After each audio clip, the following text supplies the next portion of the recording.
The mission of TTI is to take impact, sustainability, and other values like that, such as regeneration of land and of people, within the mainstream. So what does it mean to take it within the mainstream?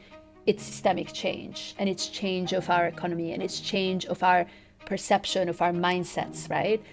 So making this change happen starts by connecting with each other. What if finance could become a force for good? Alessa Berg is the founder and CEO of Top Tier Impact, a global ecosystem of investors, entrepreneurs, and experts in industries from AI to climate. After working for organizations like Goldman Sachs or Blackstone Capital, she grew disillusioned with short-term extractive systems and chose instead to build a global infrastructure for change. It really is for everyone who in their careers wants to move towards making positive change happen, towards following their purpose. It's often because they notice that you are enjoying what you're doing, you're passionate about what you're doing, and so it's kind of like, wow, that feels cool. There's something there. I would love to be passionate about what I'm doing as well. Why am I not? What's going on, right? That's often a first spark. Welcome to Reinventing Capitalism, the podcast where I, Claudia Thomas, decode the success of for-profit impact businesses through the stories of their founders. Our goal is to inspire you towards a purpose-driven career, because life's too short for boring jobs and soul-crushing corporations.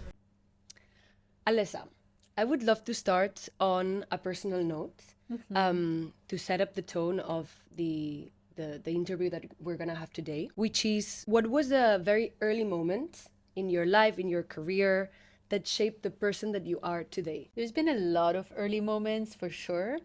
And if I have to recall in this moment, something that I've realized in the past years I used to do, and I had specific moments. I remember myself staring as a little child at these abstract paintings somewhere in the house and reflecting about things that I later realized were quite advanced Buddhist concepts or so. Already. I would reflect on these.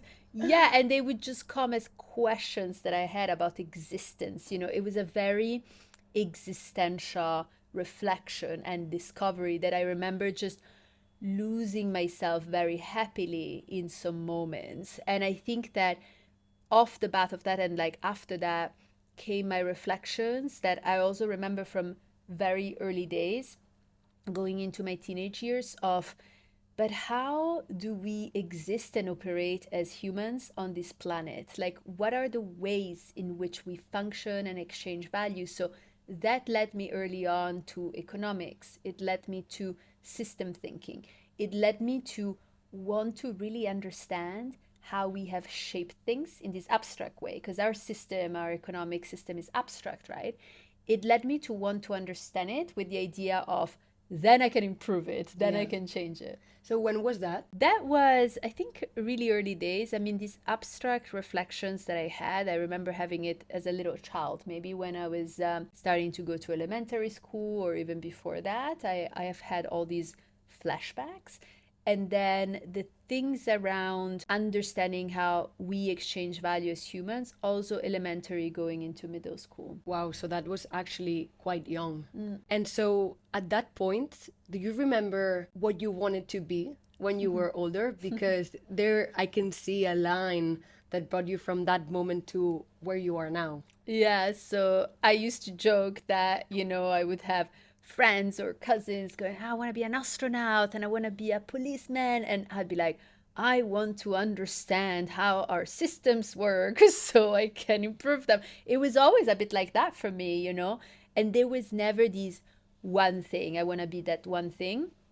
And I think it was on purpose like that, not just because I had these slightly more abstract interests, but also because I never wanted to define myself in just one way. So even when I started my career, it was never like, in 10 years, I want to be there. It was like, no, I want this to be an adventure.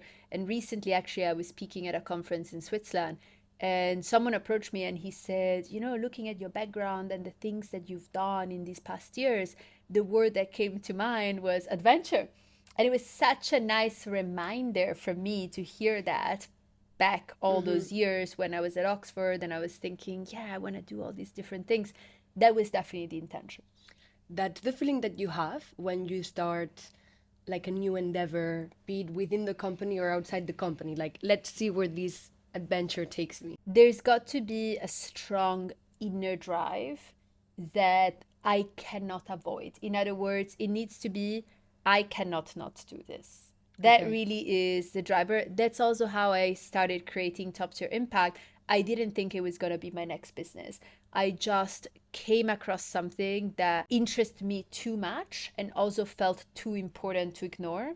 So when I started creating TTI, it felt like this side project as a contribution that I was making to the impact space rather than my next area of activity. So typically I need to have this inner drive and it needs to feel enjoyable as well. Okay.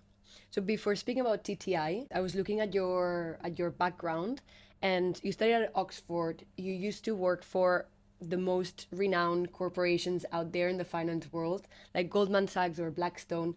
But at some point, you decided to walk away from that. I want to understand, when was the moment that helped you realize that business could be used as a force for good? That's a good question. I will start with walking away because I actually always knew it. Okay. I went there more with the intention of I want to learn some strong skills that will support the work that I'll be doing. At that time, I didn't necessarily think about the impact space specifically. I certainly thought about entrepreneurship, about positive innovation. I wasn't familiar with the terminology, right? So I didn't know this word. I didn't know there was a whole space called like that. So it was much more like, these will give me a very solid start. And then I can go on my entrepreneurial adventure myself. That's so interesting. So you already knew that this would be the trampoline that would help you jump towards it. Wow. That's so smart. Being so young. Yeah. You could see the future somehow. Like, I think it's hard for young people to, like, predict what they want or where they're going to end up. And so sometimes you find yourself like in a position where you don't know which skills to prioritize.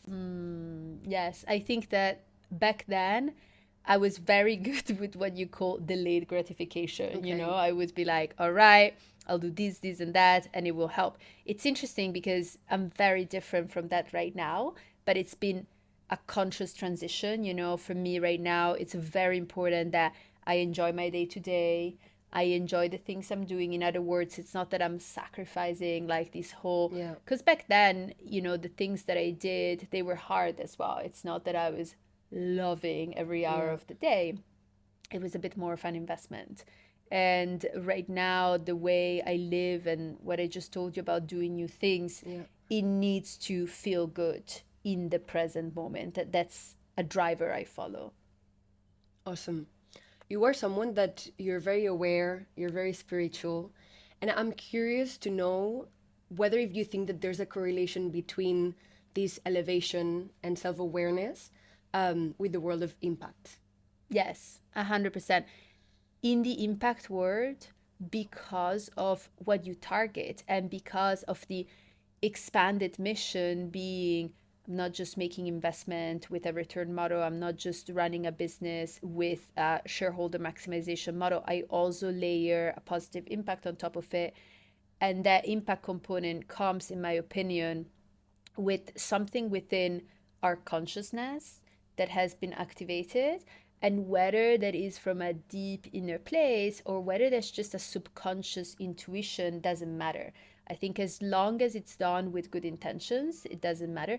For me, this inner path is actually something that has more and more taken time and space in my reality. And I think that at the end of the day, it's about bridging inner and outer worlds so that we can create more and more from a clear inner place, so that what we create out there is genuinely in service of the whole, which from a nature and efficiency perspective is actually the best thing we can do, right? Like optimizing for collective value creation is the best thing that we could do as a truly advanced species, right? And right now we're kind of struggling with that, right? Because our economic system as it stands today is not designed for that either. So we are not making it easy on ourselves today. It's important to recognize, because otherwise there is often these conflict for people going on a path of inner growth and spirituality. How do I reconcile it with my day to day? Let's start by acknowledging that it's not straightforward. So then the impact space becomes this place where you can reconcile it. And that's how I see it. Yeah, and also I feel that being self-aware and being more elevated, it's what we were discussing just earlier, which is it makes you get away from this selfishness and optimizing for yourself, which our society makes us operate in, and think more about what we have around us, be it the people, be it nature, be it the planet. So maybe would you agree that then if we all made a conscious decision to be more aware of the space that where we are, that would help the collective then? Yes, of course it would. There is no question. And at the same time, I think it's important to acknowledge that it takes courage, right? So that we can make it clear on ourselves that it's not this easy path that somehow we struggle with. Some days we feel like it, some days we don't. It takes courage because you need to face your fears. Yeah. Those fears are valid. It's okay that they're there. And from an evolutionary perspective, there's a part of us that is very much the body and the instinct and the animal drive. It's okay to admit. And then there's the other part that is the mind, and it's the observation of our thoughts. And when we say, well, animals like don't have that part, well, it's kind of easier to just follow the instinct. So we have this extra challenge of their instincts, but then there is our mind, and our mind can come up with all this complex stuff, right? Yeah. So this reconciliation is not an easy one. Let's talk about top tier impact. For those who don't know what it is, tell us what it is, and most importantly, why it is important, or why the world needs top tier impact. So top tier impact is a global ecosystem of impact investors, entrepreneurs, and professionals across 50 countries, with 30 city chapters around the world, with lots of events online, in person. It's all about impact and system change. So the mission of TTI is to take impact, sustainability, and other values like that, such as regeneration of land and of people, within the mainstream. So what does it mean to take it within the mainstream? It's systemic change, and it's change of our economy, and it's change of our perception, of our mindsets, right? So making this change happen starts by connecting with each other. So top tier impact has several business areas, but what we're known for is the network, and the network of members is at the core of it. The importance becomes, how can we all grow each other better and faster? How can we catalyze each other's success? How can we act as one in a way? How can we support each other and act as one, even though the system around us is not designed for that, right? So in a way, we have been creating this impact economy, right? This condensed impact system where people can operate in a way that is in togetherness and in alignment with making impact happen, bringing impact into the mainstream. Who would take advantage of being part of your network and community? It really is for everyone who in their careers wants to move towards making positive change happen, towards following their purpose. So whether you're working in a large corporation and you're trying to shift in a more meaningful direction, maybe you're working for yourself, maybe you're running your business, maybe you're investing in different areas of the economy, no matter what it is, the drive to either move in that direction or already being in that, right? Okay. And wanting to connect with more people who are walking that walk, that is who top tier impact is for. What type of connections do you see happening within the network? It's all kinds of connections. We have synergies like investments happening, talents and hires. There's a lot of people getting together and creating new companies together, or advising and consulting together, or finding board positions through each other. So there is a lot of that constantly happening. There's also a lot of knowledge exchange, which is something I love about top tier impact, because I'm a member as well in that way, right? I started creating top tier impact because I wanted to learn more about the impact space. Yeah. And I wanted to be in the exchange, right? Because it's not just, oh, I'm learning and I'm having one-on-one meetings. I I wanted to exchange with people and enrich our perspectives. And so that's how it started, really. It was fulfilling that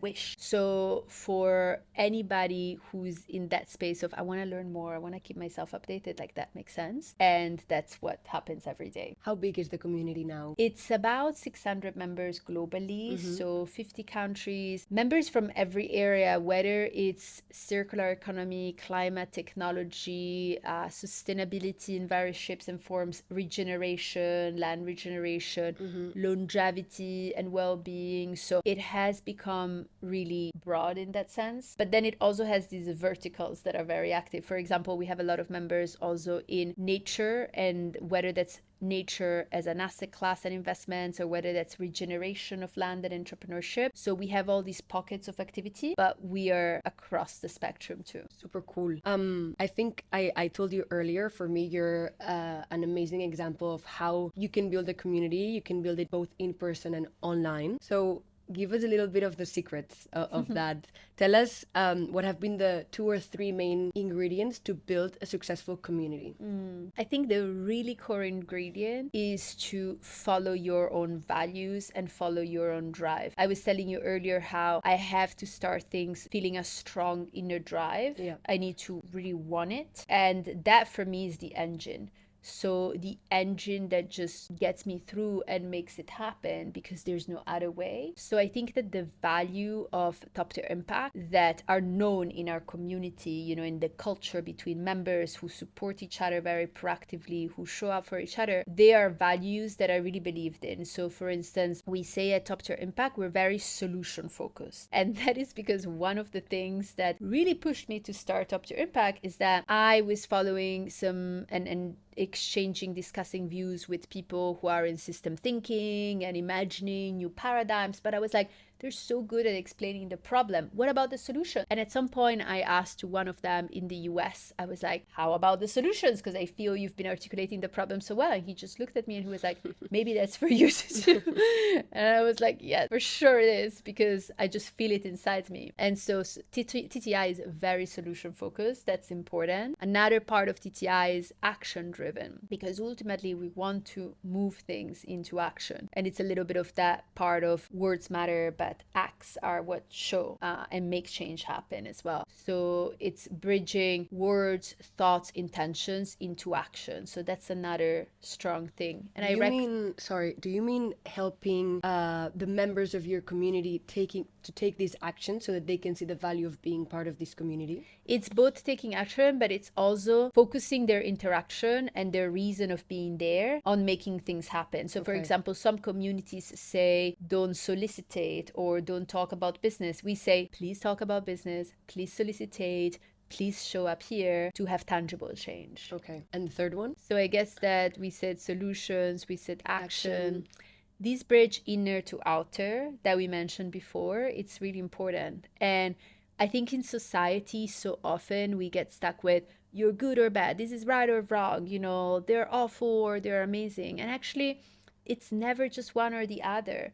So it's always a continuous evolution. We're all human, we're all trying our best. And I think that starting with acknowledging that, and then following a path of how can I improve myself from within and show up with more courage as a result, show up with more alignment with who I truly am as a result, show up with more peace and simplicity because I am coming from that place. That's very important as well at TTI. Hi, can I ask you a quick favor?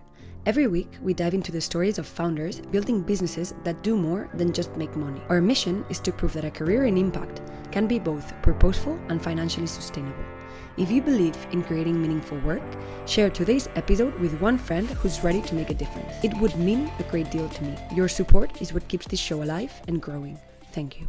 The whole world of impact investing, it's about bringing capital resources into these new companies that can address social or environmental issues. And I think it's very hard to educate non-impact investors into what this means, and also into giving them giving light to the opportunity that this can present. And it seems like you work with both people that are already involved in this impact investing space and others that are not. How do you educate them on this opportunity or in the world of impact investing in general? So I think that's actually the massive opportunity for making change happen, because for people who are already in impact, great. Let's try to connect more dots and accelerate your success.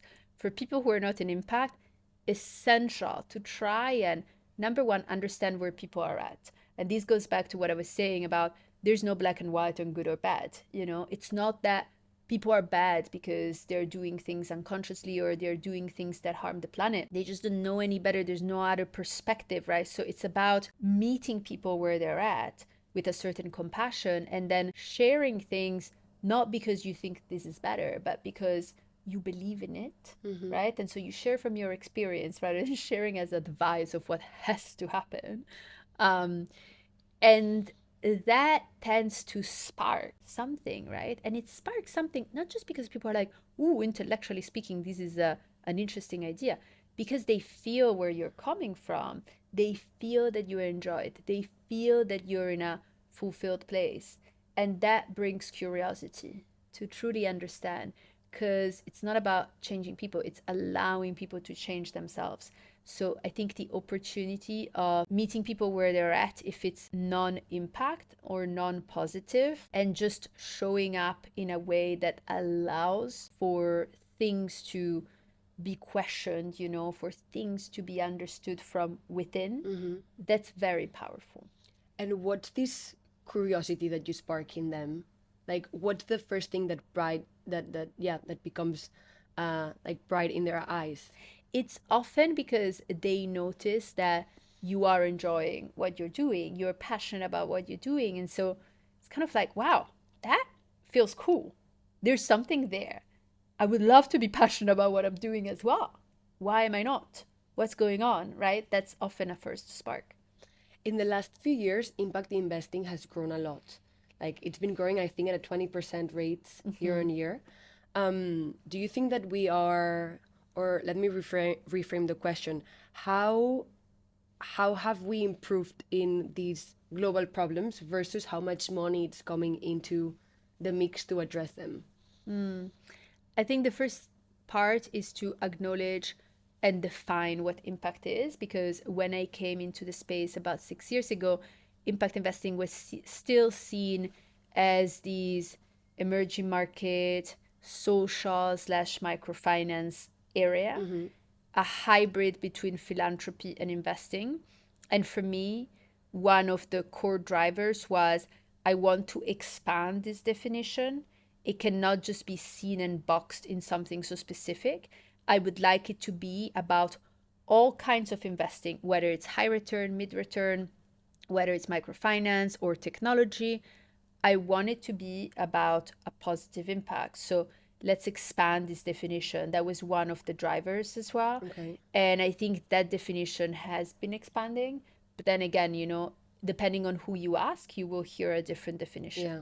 So has it grown a lot? Yes, of course. Is there much more to go? 100%. And this is often the thing, we started from a small place. There is a lot to go. Yeah. And how about impact measurement? Like, I'm curious about that point because I feel that investors can still expect certain returns without looking at the actual impact that the company is having. How difficult it is to measure it, or what can companies do or entrepreneurs do to be more transparent with their measurements?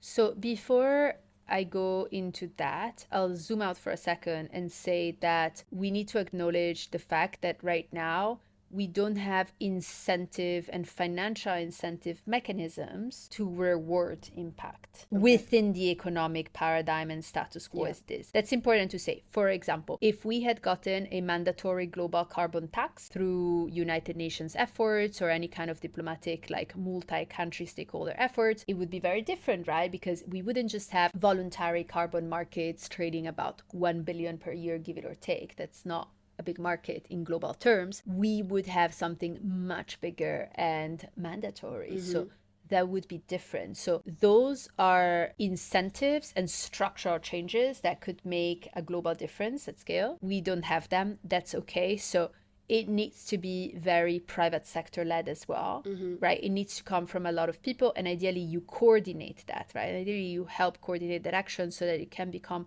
more powerful as itself. So that's just one thing to say.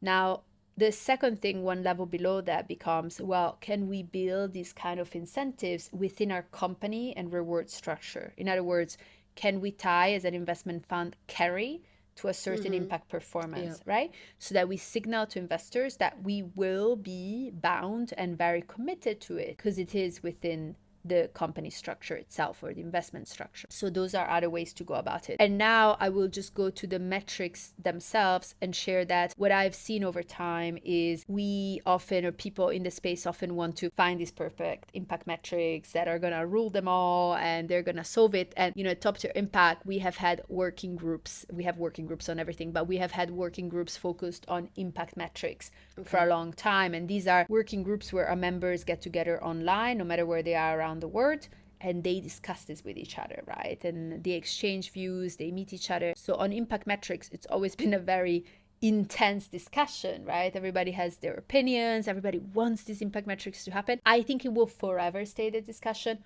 also because I really don't think there's one system, one better system to rule it all. I think the whole point is to enable infinite diversity. Not necessarily infinite as in unmanageable, but the whole point is to create interoperability and incentives rather than one perfect set. So in other words, you want to have as much as possible a set of impact metrics that reflects the diversity. If you're doing fintech investing in West Africa, which is something that through our investment unit we have been covering, it's very different than even the same sector, fintech investing in Southeast Asian countries, right? For all kinds of reasons. And so that goes very much so across different sectors of impact, across different geographies and different stakeholders, different stages of a company's growth. So you want to reflect that diversity rather than hamper it. And in my opinion, evolution of impact metrics becomes, how do we interface better different metrics, and also how do we reward more straightforwardly these impact performance in ways like I mentioned, you know, in tying it into the fund performance. Yeah, I mean, just reflecting now, I'm assuming, or at least the way that I've understood it, is the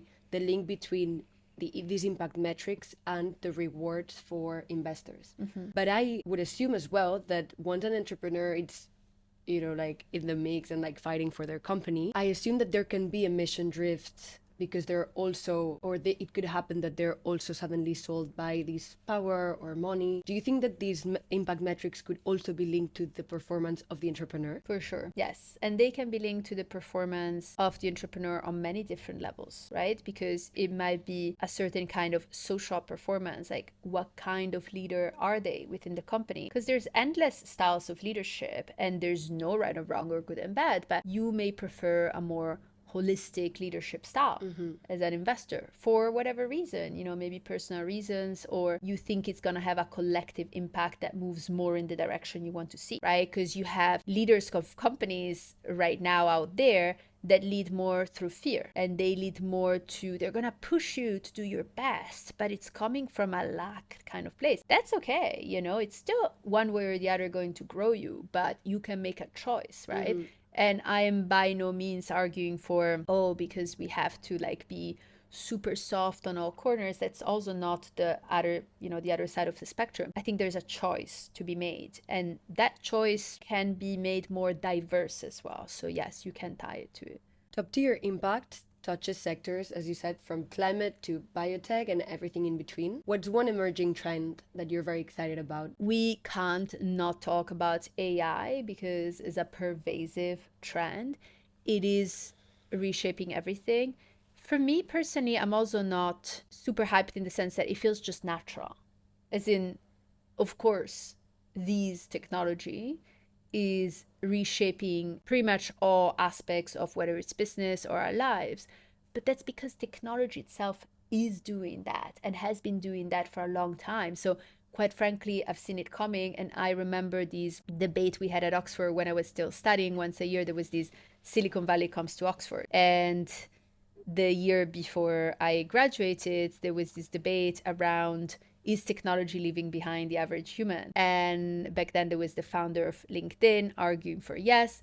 There was the CTO of Cisco arguing for no. And I remember just zooming out on that because I then participated in this debate, but zooming out on that and thinking, I mean, of course, it's inevitable that technology is reshaping everything. Whether it leaves us behind or not is a completely different question, in my opinion, because we have had so many cycles of quite head upside down revolutions, like the industrial revolution and the agricultural revolution before that. And many people obviously argue, well, this is all different. And in my opinion, it is and it isn't, because we adjust to everything. It's like a core component of us as humans, right?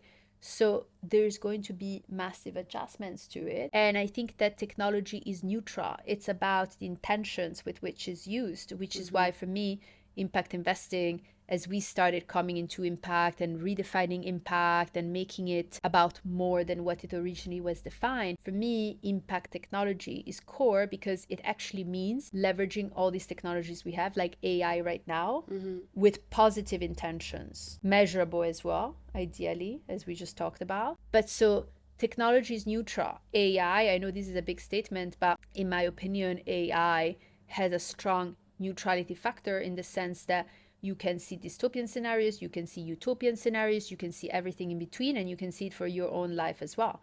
You know, I choose to leverage it as an ally. I choose to be proactive. I choose to see all the amazing things it's doing in my favor. And if I feel that some things are not in my favor, then I'm just not going to use it. Yeah. It's a tool. So which SDG you think can be radically reshaped with the use of AI? All SDGs can. And perhaps there are the ones where, for example, education. Yeah. Education is already fundamentally tied into our technologies one way or the other. It can be much more. So you can see more easily how it will shape that. Or health, right?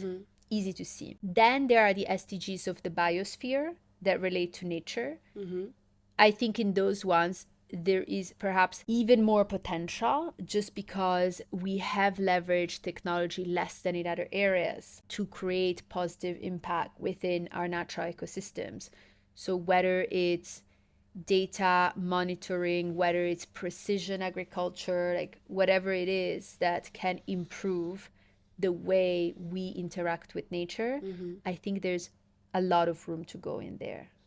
I love that you touched on the nature aspect of things, because something that I love about you is that you are advocating for nature to be an asset class.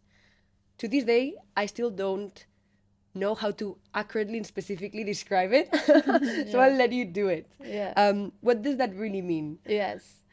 So currently in our economic system, nature has not been given a specific value. In other words, the function that forests perform, that riverbed performs, that even like the trees outside here in the park are performing for the city, are not accounted for in the system. And that has led to things in economics that are called negative externalities. So negative externalities means that pollution happens and a company thinks, yeah, I can just throw these things in the river, like nobody's taxing me for it, nobody's holding me accountable for it. The river is just there to help me, but there's no value, right, that is being given to it. Or resource overconsumption, right? And our resources, whether it's the waters, the air, the soils, have been suffering as a result because our soils today are more depleted than ever before in history. And actually, soil health is a mirror of human health. Humans are more depleted from a nutritional perspective, from a health perspective, in a way where it comes directly from the foods we have, right? So on average, I think an apple today has 3 times less nutritional value than it did 15, 20 years ago. Okay. So it's all in direct reflection of each other. So basically, we haven't given a value to nature. These has roots that you can trace back to certain thinkers, like during the Renaissance, other thinkers that put these thoughts out there. So let's acknowledge that, okay, we didn't do it. And in a way, it's understandable because I would love to live in a world where we don't need to give nature value because it is infinitely valuable, right? Who am I to say this is worth 5 or 3 or 1 or 0 for that matter, right? I would love to live in that world, but we're not in that world. Yeah. Very clearly, we Very aren't, clearly. right? We're doing the opposite of that. So, what is better than what we're doing today? What is better, in my opinion, obviously, is to acknowledge this value so that it can be preserved as well and protected. So, with that in mind, how do you think about nature as an asset class and the different areas? Because what I just described to you right now is still not the case. We still have value of zero, right? Regenerative agriculture, in my opinion, is one of the big areas because regeneration, which used to be seen as, oh, this beautiful philanthropic thing you can do, is actually starting to prove its value as well. Because land that is managed like that becomes more productive again, and in the medium to long term, it yields better or it costs less, right? So there is actually a tangible value that is starting to be proven. So that means that we don't even need to account for how much having healthy lands in general gives us. We can just account for how it performs in the long term. And so we can invest with a horizon that returns in a certain way. And this is also where I would want to draw a definition and a line between there's philanthropic capital and then there is investment capital. And unlocking investment capital, for me, this is why top tier impact is more about investment capital, is absolutely essential because those volumes are so much bigger and we need much more resources in the space, right? So that's, for me, it's the clear focus, and that's important because of this. So then you have regenerative agriculture. Then you have other areas like ecosystem restoration, forestry management. They all work a bit differently, and they're on different sides of the spectrum of how investable or not investable they are. Some areas have relied on voluntary carbon markets. For me, I've been trying to look more at areas that are beyond that because, again, I think that the volumes that are present in those markets they're good, but it's not enough, not even close to being enough. So how do we unlock much more capital for these other areas that are investable? Very interesting. Now I want to move towards the series that you just co-created called Road to Utopia. Every episode seems that it's a sustainable solution or sustainable innovation so that we can reinvent our systems. What are, well, if you want to give like a little bit, a little explanation of what it is, please go ahead. But I guess the question is, what are the tangible outcomes that you expect to see from the people that watch it? I will start with your question and then tell you a bit about Road to Utopia. The tangible outcomes that I would love to see is for people to clearly shift into impact and in positive areas of innovation with their career as well, not just with their interests. So it's to empower people to see a possible path of how they can be part of something exciting, positive, empowering in the majority of their time, in the majority of their life. That to me is the goal, because that can make a real difference. And not just like a real collective difference, but a real difference in someone's life to feel like that. So that's part of it. That's one thing. And then in terms of how Road to Utopia came about and what it covers, it has 8 episodes, and 4 of those episodes are about outer worlds and 4 are about inner worlds. So outer worlds such as nuclear fusion as a new form of energy, circular economy and all the technologies around that, regenerative communities and cities. So those education, so those are areas of how we concretely impact the environment outside of us. And then other 4 episodes there tackle more the inner world. So there's an episode on inner development, there's an episode on breath work, there's another on psychedelics and consciousness expansion. So for me, these are interlinked, as we have said before. So it's about looking at how the inner world can be reshaped, even with your career entrepreneurially, and how outer worlds can be reshaped too. How did you come up with the idea for these 8 episodes? It's an interesting story because it was the typical download situation where it came to me and then it just wanted to happen. So in 2020, when COVID started, friends of mine were saying, oh, you should do long form content. In other words, more than short clips. And I kept saying, only if it's something that I really have to do, really inspires me. Back to what I told you at the start, I need to have that inner drive and inspiration. So I said, only if it happens, whenever it happens. And then at some point, beginning of 2021, it all came, even with the name of the TV series. And I knew it just wanted to happen. I could feel it. But it was almost like a child dropped from the sky, on me. I'm like, okay, I'll take care of it. I'll figure it out. So I thought maybe I'll put it on YouTube. Let's see. And then a few days later, I was approached by Gaia TV. Gaia is a platform a little bit like Netflix, but really focused on conscious content, spirituality, wellness, and well-being. And long story short, by the end of the call, we decided to do a pilot episode. They asked me if I was interested in doing a series on impact, and then that became the concept for a TV series. And they have a channel on Amazon Prime where the series is now. It's available on Prime Video in the US. And that is the path of how it happened. I love that, the fact that you have been building this community and now people know you because of the message that you are sharing with your audience. All these opportunity has come to you, and I'm sure that many more opportunities will keep coming just because you are this leader with a very specific message that you're very proud of sharing. Absolutely. And I think that it's also about being a little bit open to what you might not know yet, but aligns, because there's been a lot of things that have come and I didn't expect, but they really resonated. Yeah. Really cool. Many of our listeners, as I was telling you earlier, want to pivot into purpose-driven careers. What advice would you give them to help them with this transition? First is to really acknowledge and welcome the fact that you are aware of this. That's already a big step, right? Because you could also be stuck doing something you don't like in your day to day and not even know why. So that's actually a very good thing.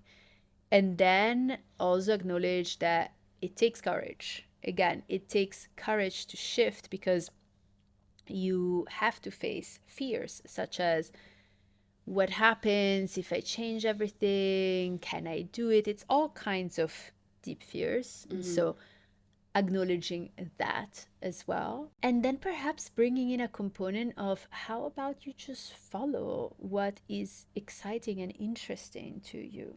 Because it can be about that, and that can make it easier. It's like the little spark and magic help, It doesn't need to be, okay, now you know that you want to do something positive. You cannot be doing what you're doing today every day. Oh my God, okay, great.